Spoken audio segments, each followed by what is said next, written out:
নমস্কার বন্ধুরা, নিত্য নিত্য চ্যানেলে সবাইকে স্বাগত। প্রতিদিনের মতো আজ একটা নতুন রেসিপি নিয়ে চলে আসলাম আপনাদের কাছে। আজকে বানিয়েছিলাম ডাল পকোড়া। বাড়িতে যে খেসারির ডাল থাকে সেই ডালের পকোড়াই আমি আজকে বানিয়েছিলাম। দেখুন আমি কীভাবে করলাম। 150 গ্রাম এখানে ডাল নিয়েছি। আপনারাও বাড়িতে একবার বানান এই ডালের পকোড়া। এই ডালের বড়া তো অনেকেই খেয়েছেন, কিন্তু এই ডালের পকোড়াও একবার করে দেখুন। ভালো করে আমি কচলে ধুয়ে নিচ্ছি যতক্ষণ না পরিষ্কার জল বেরোয়। আমি এখানে 2-3 বার ভালো করে ধুয়ে নিয়েছি। দেখুন এবার জল পুরো পরিষ্কার হয়ে গেছে। এবার আমি এটাকে 4 ঘন্টার জন্য ভিজিয়ে রেখে দিলাম। এবার আমি কিছুটা আদা নিয়েছি, 2 রকমের আদা, আম আদা আর এমনি আদা।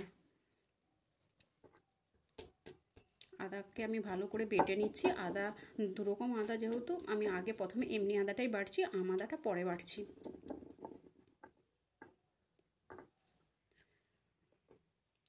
একসাথে আমি বাটলাম না।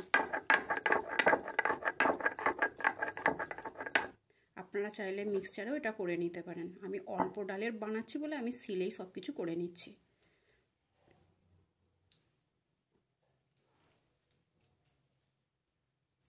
এই বর্ষার দিনের বিকেলে চায়ের সাথে এতটাই সুন্দর লাগে খেতে, ভাবা যায় না। এই ডাল পকোড়া আপনারাও একবার বাড়িতে বানান। এবার আম আদাটাও বাটা হয়ে গেছে। আমি কিছু লঙ্কা নিয়ে নিয়েছি, লঙ্কাগুলোকে বেটে নিচ্ছি। লঙ্কাগুলো একটু ঝাল কম, তাই সেই জন্য আমি একটু অনেকগুলি কাঁচা লঙ্কা নিয়েছি।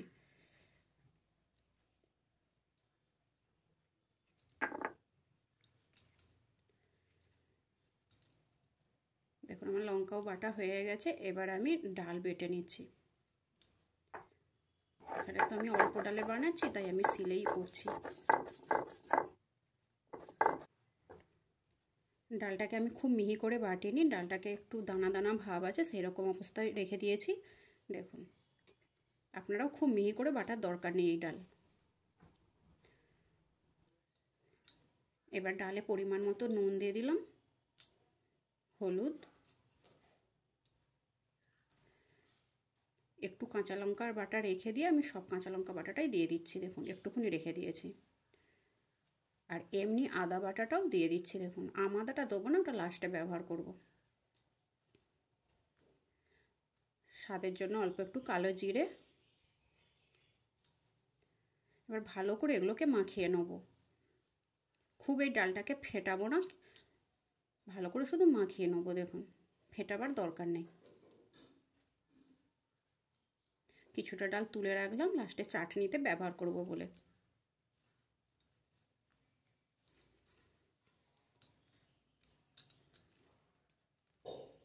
আমি এখানে 5 মিনিটের মতো রেখে দিয়েছি ডালটাকে। 5 মিনিট পরে আমি গ্যাস জ্বালিয়ে কড়াই বসিয়ে দিলাম। পরিমাণ মতো সাদা তেল দিয়ে দিলাম। এবার এক এক করে একটু একটু অল্প অল্প করে আমি এখানে গরম তেলে ডাল বাটাটা ছেড়ে দিচ্ছি। দেখুন মিডিয়াম আঁচে ভাজার চেষ্টা করবেন, তাহলে ওপরটাই সব মানে মুচমুচে হবে, ভেতরটা নরমই থাকবে।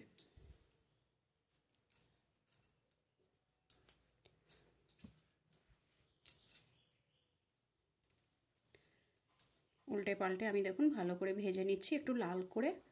আবার খুব শক্তও ভাজবো না, তাহলে পুরোটাই মুচমুচে হয়ে যাবে, কিন্তু আমি ওপরটাই মুচমুচে আর ভেতরটা একটু নরম ভাব থাকবে, সেরকম অবস্থায় আমি তুলে নেব। দেখুন আর লাল বেশি করব না।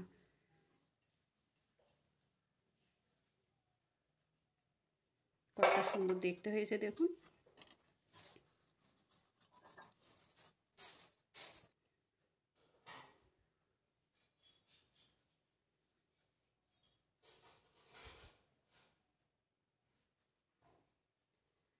আর একবার আমি ভেজে দেখাচ্ছি। দেখুন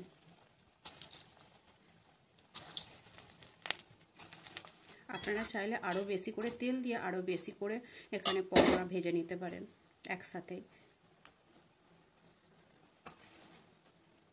আমি উল্টে পাল্টে অনেকক্ষণ ধরে ভেজে নিচ্ছি। আপনারাও এই রকমই রাখার চেষ্টা করবেন। আর যদি এর থেকেও বেশি মুচমুচে বা মুড়মুড়ে খেতে চান তাহলে আর একটু ভাজবেন।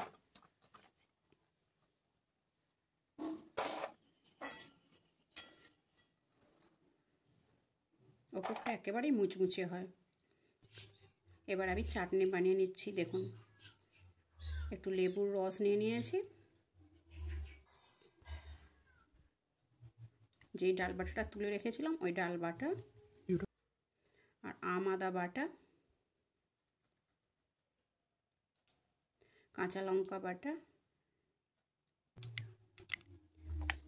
এটাকে একসাথে আমি মিশিয়ে নিচ্ছি এবার।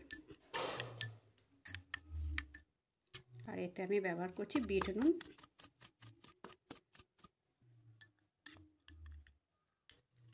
দেখুন চাটনিটা এরকম হবে,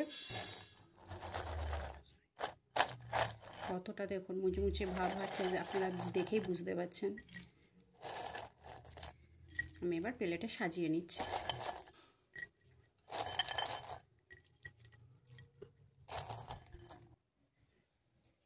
দিয়ে দিলাম চাটনি। ভিডিওটা ভালো লাগলে লাইক, শেয়ার, কমেন্ট, সাবস্ক্রাইব করতে ভুলবেন না। পাশে থাকার জন্য ধন্যবাদ।